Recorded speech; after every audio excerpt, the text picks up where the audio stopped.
Yeah, Is we're it going okay live now, sir. Hello.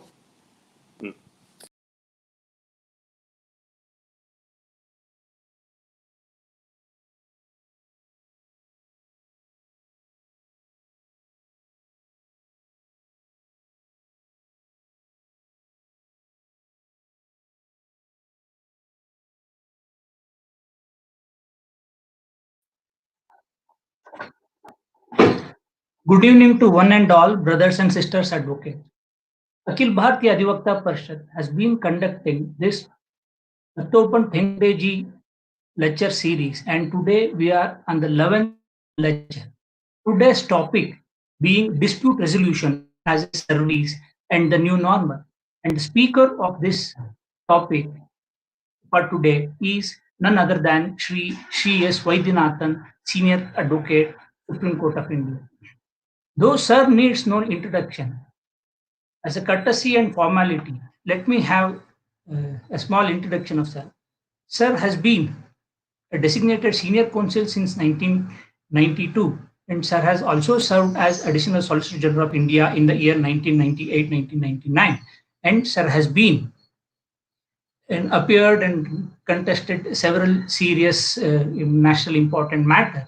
And recent among them is that of Sir being a counsel for Ram Lalla in the historical case of Ram Janmabhoomi case. And Sir has also appeared in several matters, including the case of Ram Setu. And Sir has also played a great role in ensuring Sanskrit as a language for CBSE students. Friends, you have been watching this lecture series, and you can connect us on Twitter, Facebook, and YouTube also. And without wasting much of time, now I hand over it to Sir, and Sir will speak on the dispute resolution as a service and the new normal. Welcome, Sir, to you, and now please you can address the gathering. Thank you very much. Thank you for the Adhivakta Parishad and all the organizers. Sorry, there was a little bit of a hitch up and therefore there was a delay. We as lawyers have a very, very important role to play in a democracy. A lawyer is learned in the laws and has learned the skills of drafting, arguing, appearing for clients, and seeking to render justice to the clients. We are therefore in the nature of providing service to the consumers of justice, and through the institution of courts, tribunals, and whatever other means are available. Now, the institution of judiciary is an important organ in a democracy. We can't possibly have the system of checks and balances enshrined in the Constitution implemented without the third party, which is the judiciary. We have, in the past, had system of panchayat justice. We have had courts where the Raja presided, the ministers used to advise, and that was the system. When the Mughals came in, then they had the adalats. When the British colonial system came in, the system of courts came in, and throughout, it is the dharma which has prevailed. Today, it is the constitution which is the dharma so far as we are concerned. Even the Raja was bound by dharma. And today, all the powers are derived from the constitution. All the three organs derive their powers from the constitution. All are answerable to the people because they derive the powers and they are accountable. If the constitution and the rule of law is to function, And if people are not to take law into their own hands for seeking justice, then the institution of judiciary will have to function. And the lawyer is an important part of the institution of judiciary. And the people have immense faith and trust in the institution of judiciary because of the watchful role it has played at all times in a transparent manner. We have therefore a huge responsibility to all the stakeholders, not merely to our clients, but to the society, to the institution of judiciary. We therefore have a very important role.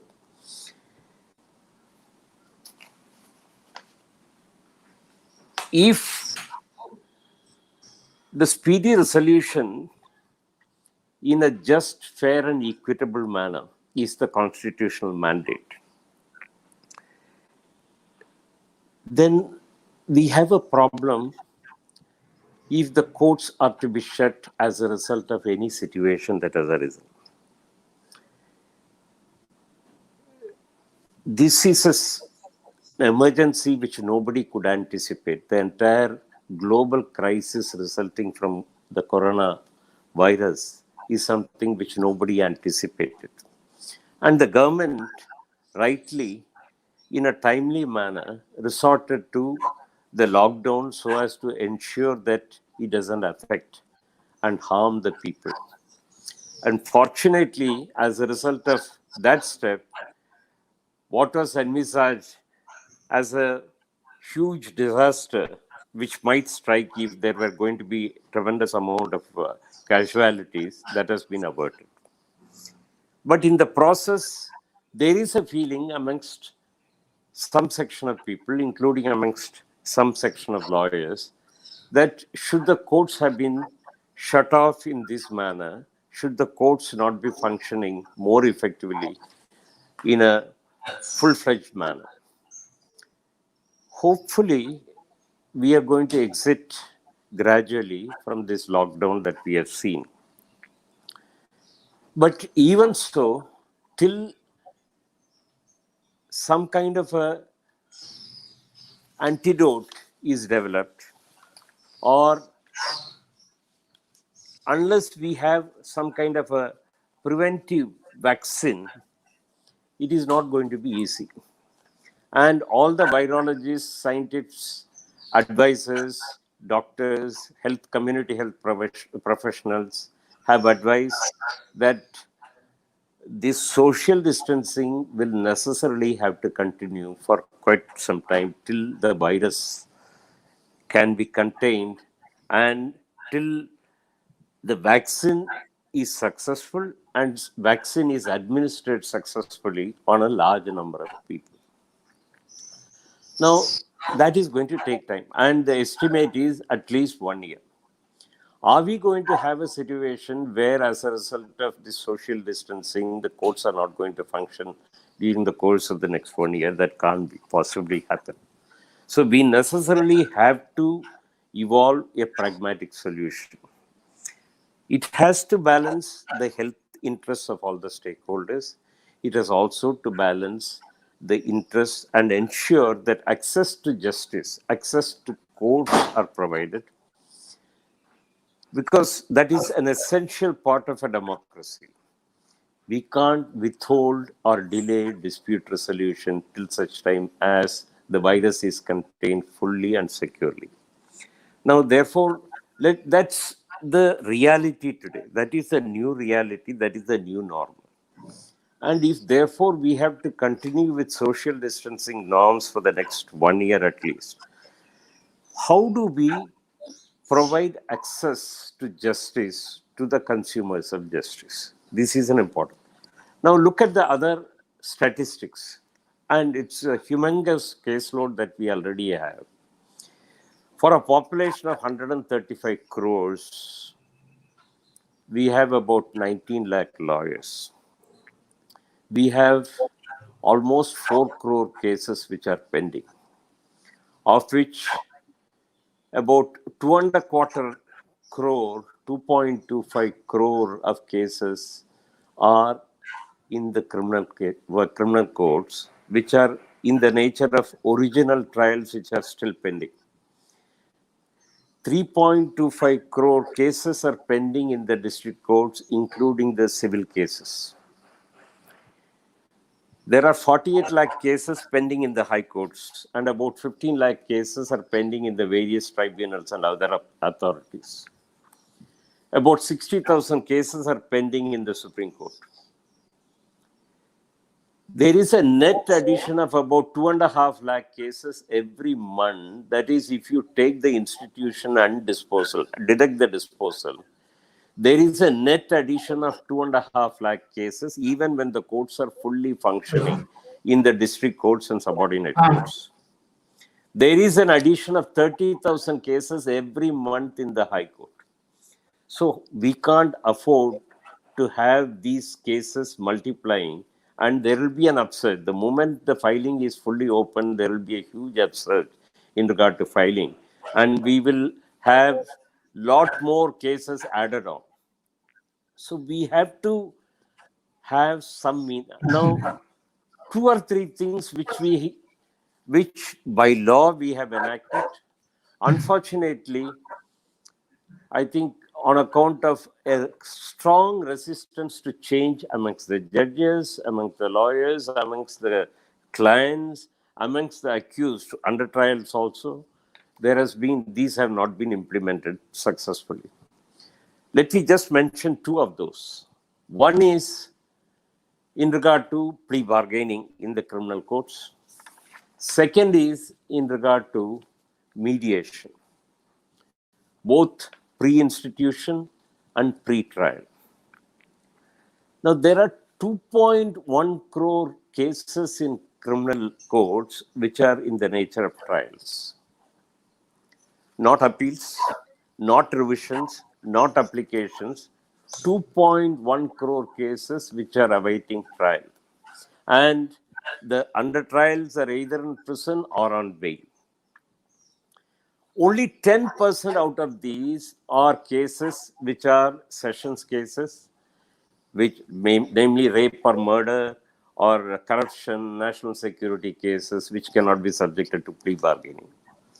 Now, in other jurisdictions where plea bargaining has been going on, you would find that almost 90 to 95% of the criminal cases never go to trial, and the plea bargaining is able to successfully sort out this issue.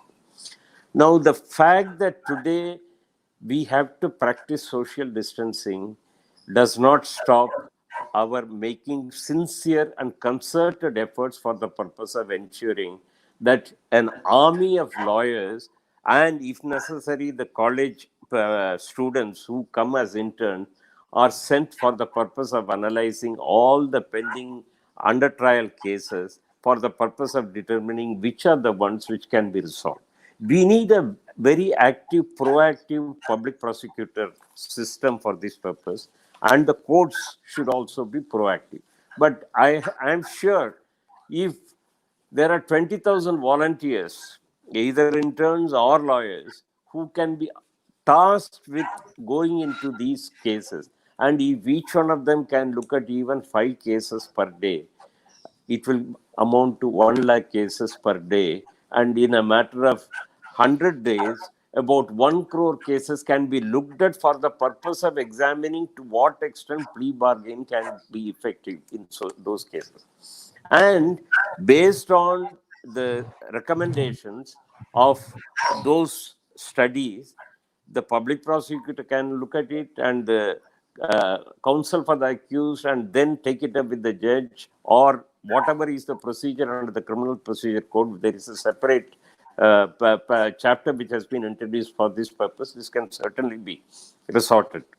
Now, take the case of mediation. There are almost 60 lakh cases which are pending trial. 60 lakh civil cases, original cases, which are pending for trial. Now, surely there are a number of cases where if one were to go through the system of discovery as is being done in a number of matters, these are not cases where everything will have to go to trial. We have not been making attempt before filing of cases for mediation. Even after filing of cases, Section 89 of the Civil Procedure Code mandates an attempt at mediation. I think we should make a sincere effort, both the counsel for the plaintiff and the defendant should make a sincere attempt to resolve most of these cases. And where an offer is made, and in fact, this was suggested even by a committee headed by Justice Jagannath Rao when Chief Justice Kripal was presiding over the Supreme Court, that if an offer is made by a party and if that is unreasonably not accepted, and if at the end of the trial, the party which rejected the offer doesn't even get what was offered, or if he loses, heavy penal cost should be imposed, because you can't possibly take such an unreasonable attitude in a mediation or in an attempt at settlement. Now, I think these are matters which should seriously be pursued. Now, this is the second, and we are now talking in terms of about 3.25 crore of cases which are pending in the district and subordinate courts. In the High Court and Supreme Court, which are matters arising out of original trial and which are appealed, there may be possibilities of settlement, but if there are not, we should seriously see whether and to what extent precise, short written submission can be given and supplemented by limited oral submission.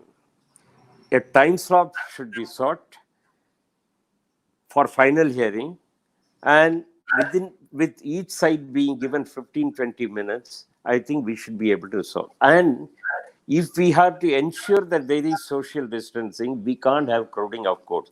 Now, in the courts when they were functioning in the last, even say look at it 2 months back, we were going to court every day. We were not even able to walk along the corridors of Supreme Court or High Court because it was so crowded. Milling crowds of lawyers, interns, clerks, clients, everybody. Also the staff. Each court has about 8 to 10 staff.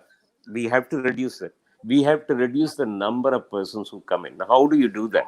If we have to follow effective court functioning, if we have to have social distancing also at the same time, we must ensure that within each time slot of 1 hour or 2 hours, we list 10 cases, 15 cases, and only so many persons are allowed. And we must ensure that those cases go on. There has to be proper case management, and we need to have full-time court case managers, time managers. We judges cannot possibly run the management of the courts because their training is different. Their skill, their speciality is in adjudication, resolution of disputes, not in time management, not in court management. And in spite of the fact that there has been attempts, we have not been able to fill the posts of managers, court managers. There is no point in getting a district judge to fulfill this role because he is not trained for that purpose. You need management personnel, trained management personnel for this purpose. Time slot should be given.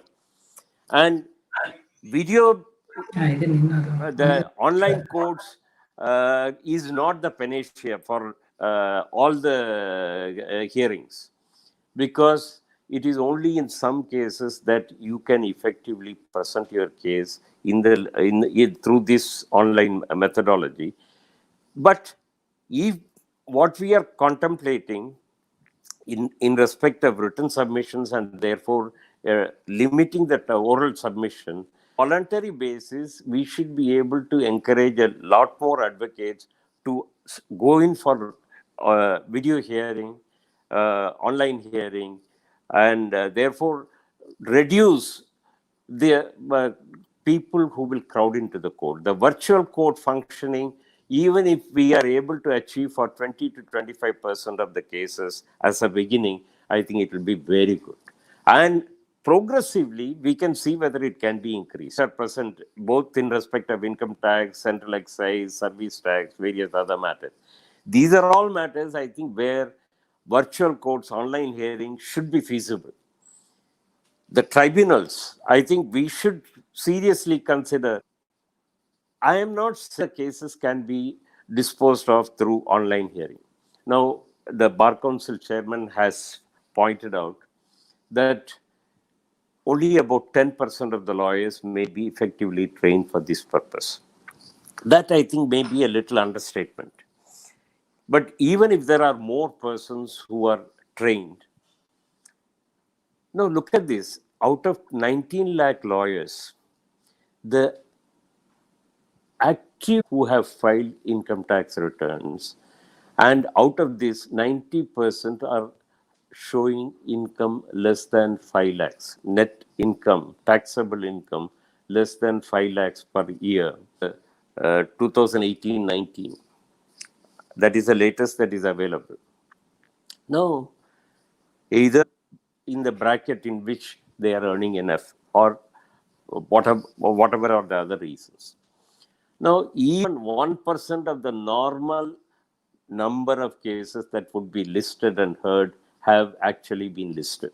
That's a sad state of affairs. But we had to resort to it because otherwise we were facing a grave threat due to the virus. But we can't possibly continue this any longer.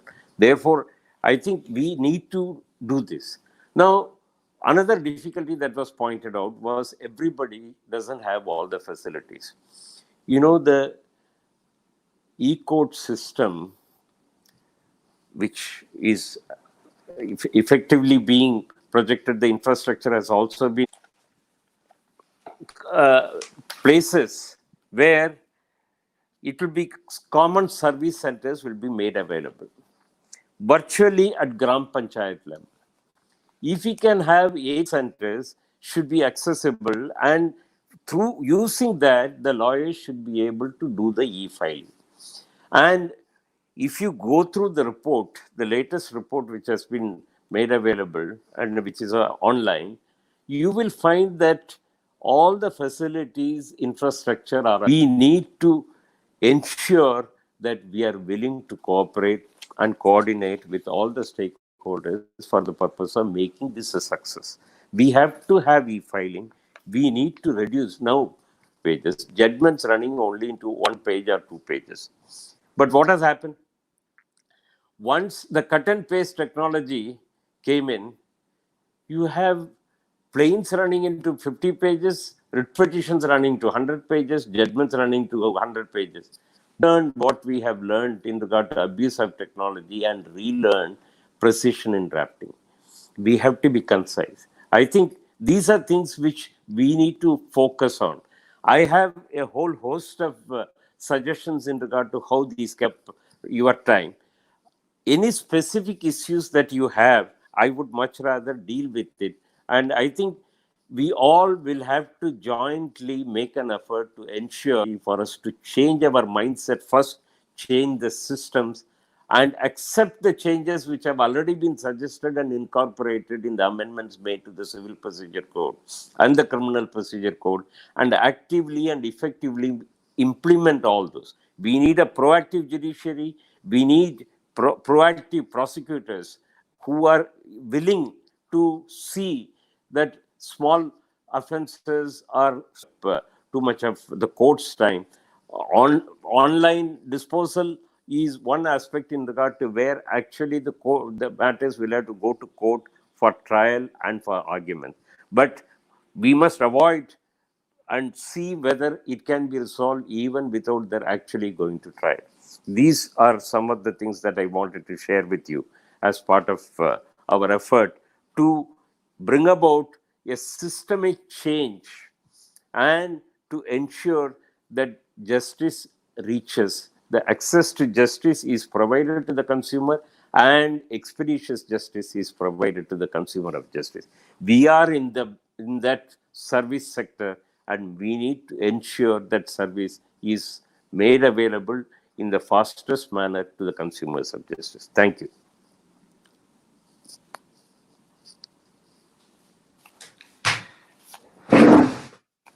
Thank you, sir, for keeping very briefly the picture and the need of the hour. Sir, we have certain questions that are raised during the talk that if you can answer one by one. Sir. One, Mr. Ankur Rastogi has asked this question: can trained mediators be appointed in every court so that they can mediate the matter prior to the institution of a list, or it may be made compulsory? A pre-litigation mediation may be made compulsory, as it would minimize the institution of case itself.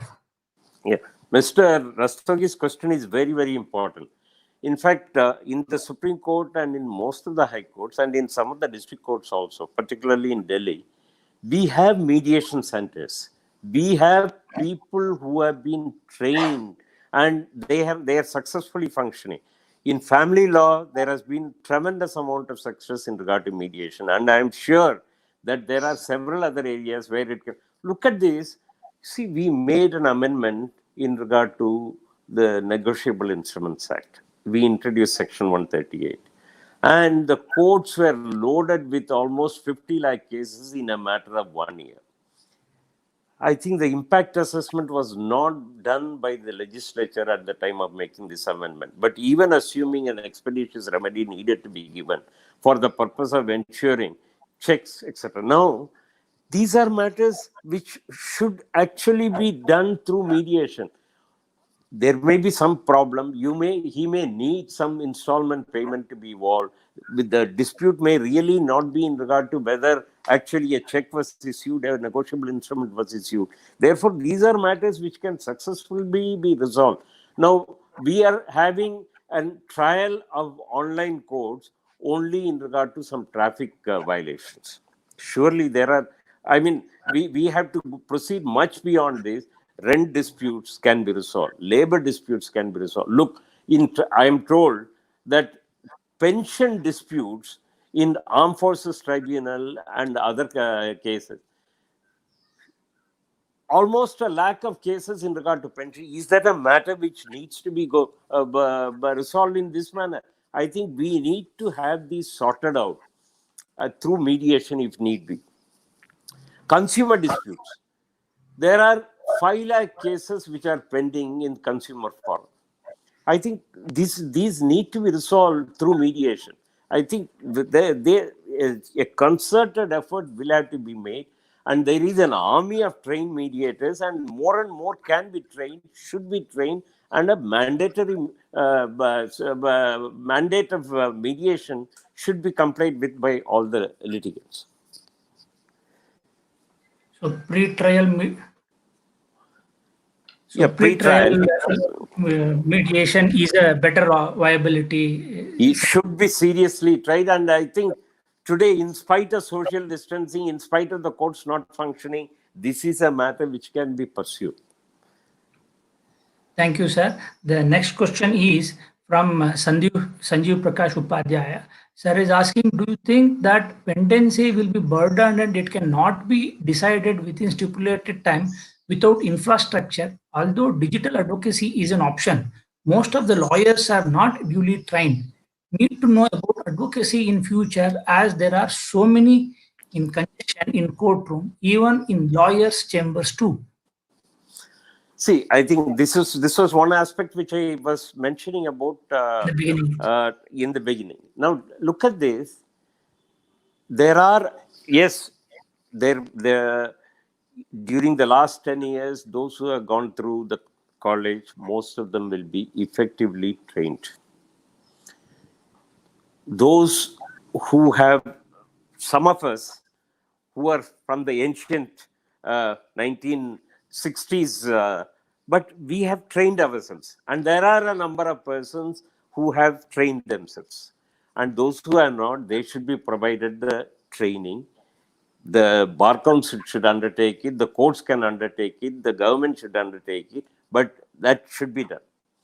But you can't possibly stop the march of technology, or you can't reduce the filing. Now, therefore, we have to have balance the interests of persons who are not trained in technology with the need for expeditious disposal. Therefore, those who are, that's why I said, there will be a number of persons who are willing to go in for this. So let us start with them. And today, infrastructure is available for the purpose of e-filing. Yes, in regard to virtual court, in regard to online court, through video conferencing facilities, we are still not fully equipped. We need to do that. And I think in the course of the next 6 to 8 months, with substantial investment which needs to be made in infrastructure, that it is feasible. And we should make a sincere effort to pursue this. But I am saying that is one aspect of it. There are other ways in which we should try to reduce and make justice available to the consumers of justice. Thank you, sir. The next question is from Mr. Alok Soni, who is asking about what is the scope of online dispute resolution in our country. I think there is a great potential. We have to start it. We have to start, and in the first year, even if we are able to achieve about 15 to 20% of the cases that are normally taken up every day, if they can be taken up through online courts, I think we should make an effort. And that, to that extent, we will reduce the number of people who will be coming to courts. Now, the other thing that we have to definitely ensure is we have to cut down the number of people who are provided access to the courts.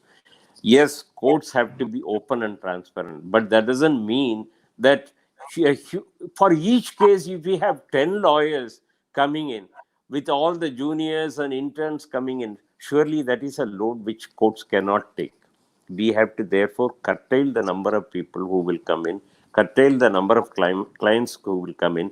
We have to make available more audiovisual projection for online live transmission in regard to what is happening in court, which can be seen by the client and the public, so that there is transparent functioning of the court. At the same time, crowding doesn't take place.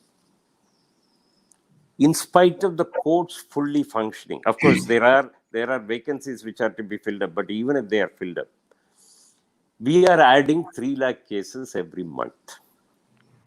Now, surely this is, when will we possibly clear all the arrears?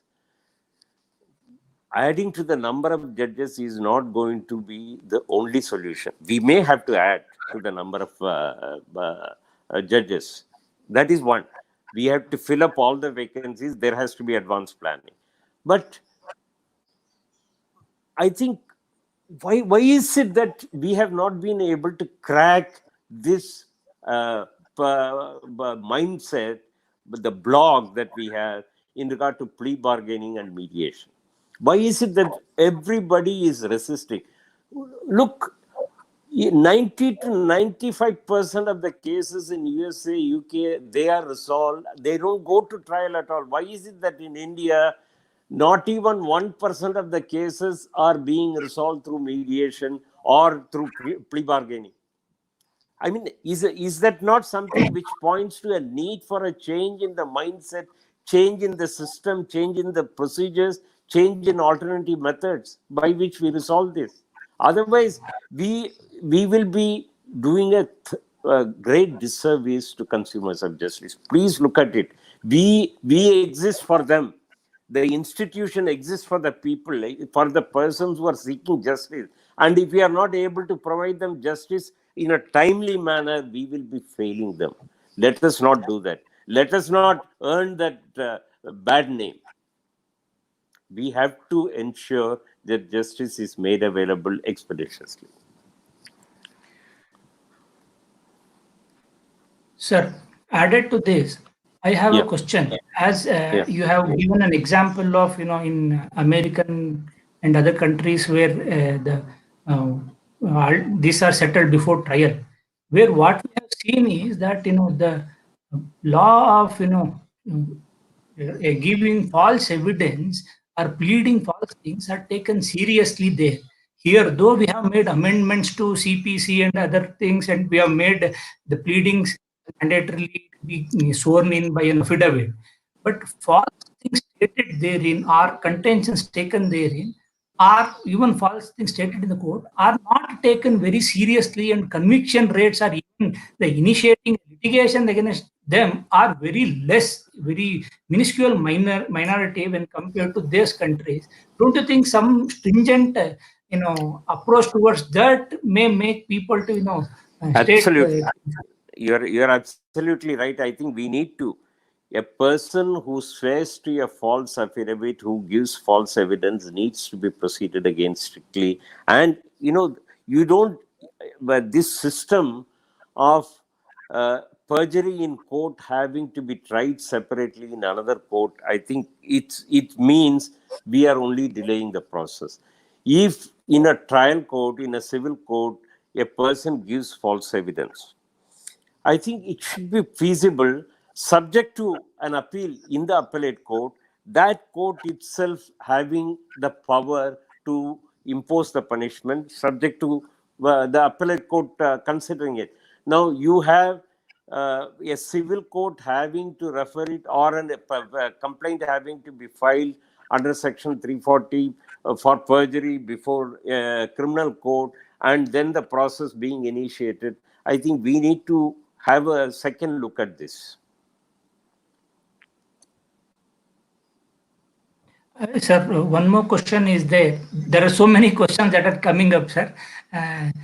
Can we follow Mr. Amit Sharma is asking this question? Can we follow the model for dispute resolution from some other countries wherein it has been working effectively, or as a result-oriented one? Is there any best example models?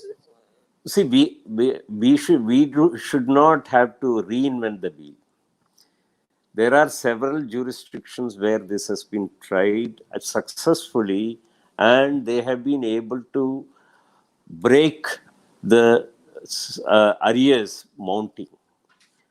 We have to therefore look at this, and that is why the Parliament in its wisdom introduced this separate chapter in Criminal Procedure Code in regard to plea bargaining. Why is it that we have not been able to successfully work it? That is why Section 89 was introduced in the Civil Procedure Code for the purpose of mediation and arbitration. Why is it that we are not able to successfully work it? Therefore, we need to resolve this. It is not that we have, Parliament has not applied its mind, or the experts have not applied their mind. The Law Commission has made recommendations. They have looked at the systems which are being followed in other countries, made recommendations based on which the legislature has acted upon it. I think the biggest hurdle is in the mindset of the legal fraternity, which includes not just the lawyers but the judges. There are the resistance to all changes are coming from the judges and the lawyers, and we need to therefore resolve this. I think there has to be this crisis should throw up an opportunity for us to change our mindset, and that if we don't change that mindset, we are doing a disservice to the people. So one Kavita Yadav is asking this question, sir. The subject: nowadays parties are not willing to have mediation as their advocates are against mediation. So parties also don't even turn up after receiving notices. As a mediator, we are helpless except to refer back the matter for court. What can be done to compel parties to appear in this? See, I think the legal fraternity should realize that we should not become irrelevant. If you want the trust and confidence of the people in the legal system, the legal fraternity will have to change its mindset.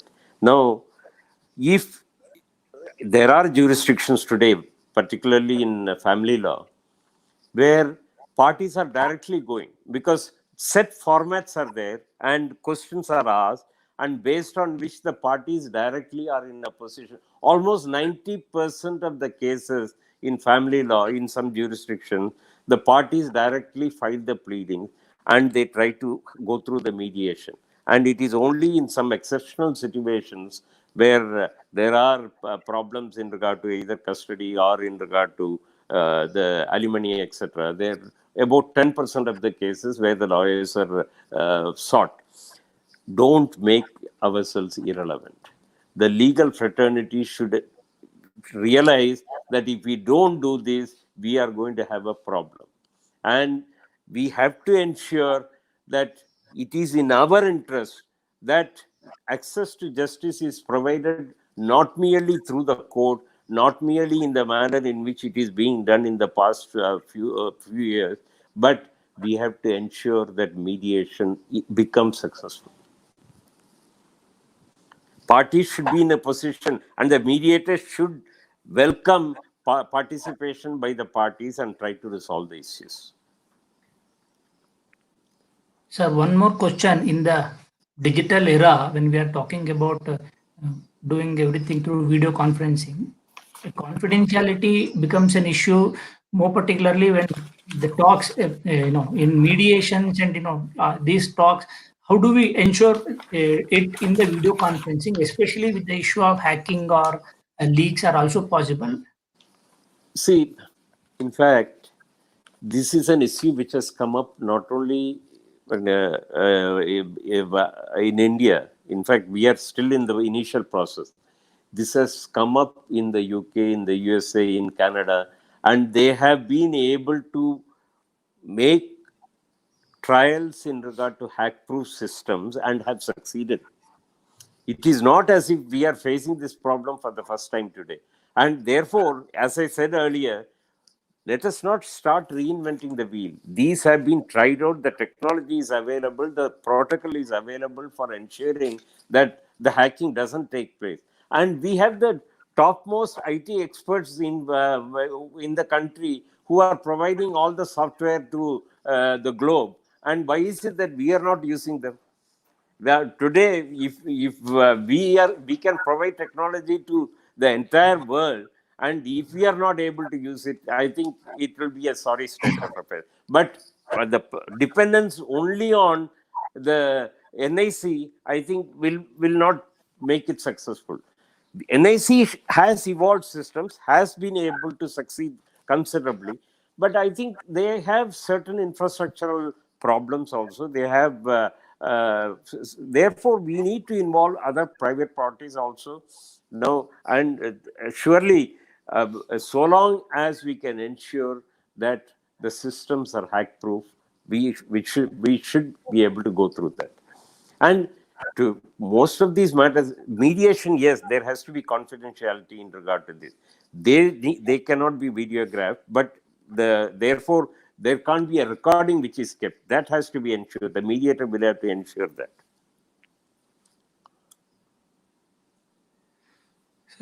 Thank you, sir. One more question: how to change the perception of the general public that mediation is not a delaying tactic in cases like dishonor check or commercial. Asking this question. This is very, very vital. See, the dissemination of information in regard to the success of mediation in the rest of the world is important to be conveyed to the litigating public. Equally, in regard to the plea bargaining, we have not, see, if you tell an under trial who is languishing in the jail that, look, it's going to take years for the trial to go through. In the meantime, you are lodged in the prison as an under trial. Even those who have to on bail, if they have to come for 15 hearings to the court, the suffering that they have to undergo, you have to explain this.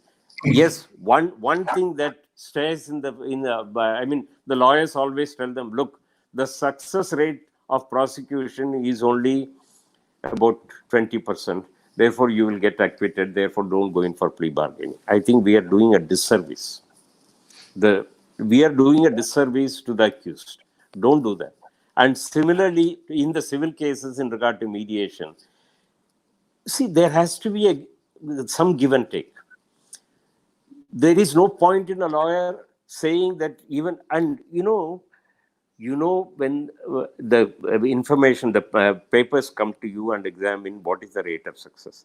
And if discovery is followed properly, and when the other side discloses the documents in their possession, you will know what are the chances of success. If we are not able to see that, and based on that advise our client properly, then I think we are doing a disservice to our client.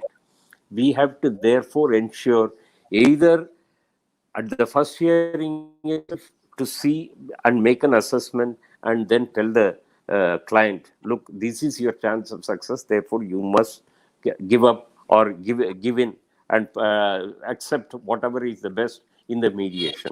Or if still you are not convinced, go through the discovery stage.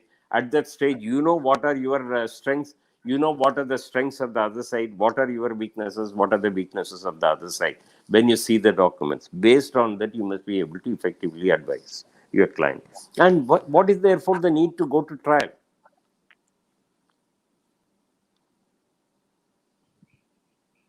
Sir, as you rightly said, most of the time, be it a civil case or any kind of a matter, when we know the facts, we are in a position to see what is the fate of it. Then we should have the daring to advise the client properly and say that it is not a fit case to even proceed with. We feel that if we do this, he would go to some other advocate and he would get that brief. So see, we owe a duty to our Yes. to our conscience, to our client, to all the stakeholders, to the institution, to the society, to ensure that we do not contribute to the mounting arrears and to resolve the disputes. That's part of a role of a lawyer. Rightly, sir. With this, we conclude today's program.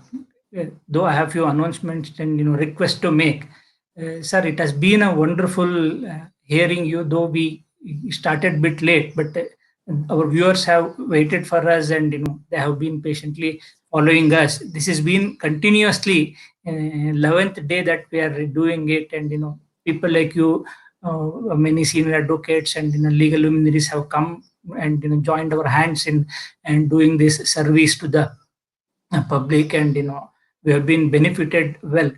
As a lawyers, we have a duty, and dispute resolution is a service. It is not a business. Hence, we have a greater role to play there, and we should ensure that dispute resolve and not kept pending to make money for ourselves, or raise money from reasonable recompense for the services rendered, including for the time spent, yes, but that cannot be the only sole purpose of the professional. Yes, sir. I thank you, sir, for being hello part of it and delivering a lecture and a webinar on this, sir. I thank you on my behalf and also on behalf of Adhivakta Parishad and also on behalf of all the viewers. Before we wrap up, I have a request to all the Adhivakta Bandhus who have been watching it, that we know that we are undergoing a big crisis of COVID, and the nation is in need of all sorts of service from our end. We as an organization, we stand apart, and we are known for thinking differently and acting differently, and for our society orientedness. In this crisis, yes, we are all in a crisis, but we have a responsibility towards the society, and I request one and all Adhivakta Karyakartas and those who are watching this to donate how much they can contribute for the Prime Minister Care Fund.